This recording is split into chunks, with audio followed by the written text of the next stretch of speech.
Welcome, everyone. Today, we are diving headfirst into the science of skin aging. But here's the thing. We're not going to talk about it as some kind of fight against getting older. No, we're going to flip the script and reframe this as a quest for long-term skin health, what the experts are now calling skin longevity. So, let's get right into it. Okay, so let's start with the million-dollar question, right? Can you actually get rid of wrinkles? I mean, this is the question that fuels a multi-billion-dollar industry.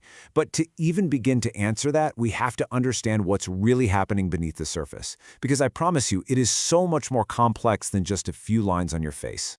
So here's our game plan for today. First, we'll talk about the real signs of skin aging. Then, we'll get into the fascinating science of why it all happens.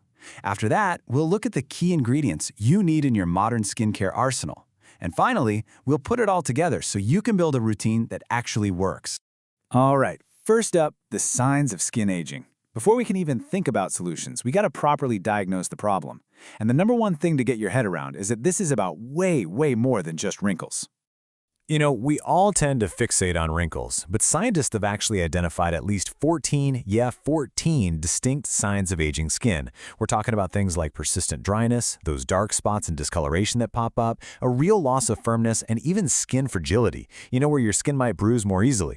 When you see it all laid out like this, it becomes super clear. This isn't just a surface issue, it's a whole system-wide change. So those are the things we can see on the outside.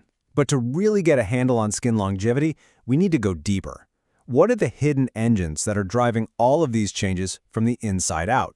And that leads us straight to the science. And honestly, this is where things get so fascinating.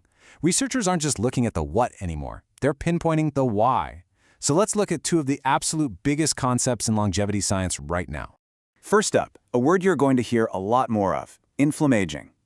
The easiest way to think about it is like a slow-burning, invisible fire inside your skin.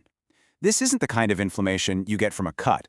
It's a constant, low-level irritation that, over decades, just chews away at the collagen that keeps your skin firm and bouncy.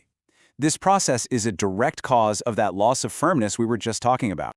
Okay, our second big concept is cellular senescence. Now this one is kind of wild. As our cells get older or damaged, some of them basically enter a zombie state. I'm not kidding. They stop dividing, they stop doing their job, but they refuse to die.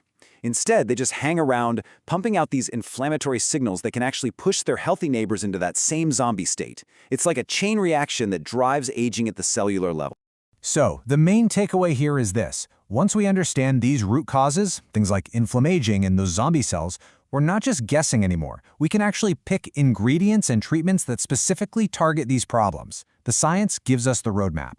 Which brings us perfectly to our next section, your modern skincare arsenal. So knowing the science, what are the most effective tools we actually have in our toolkit right now to promote skin longevity?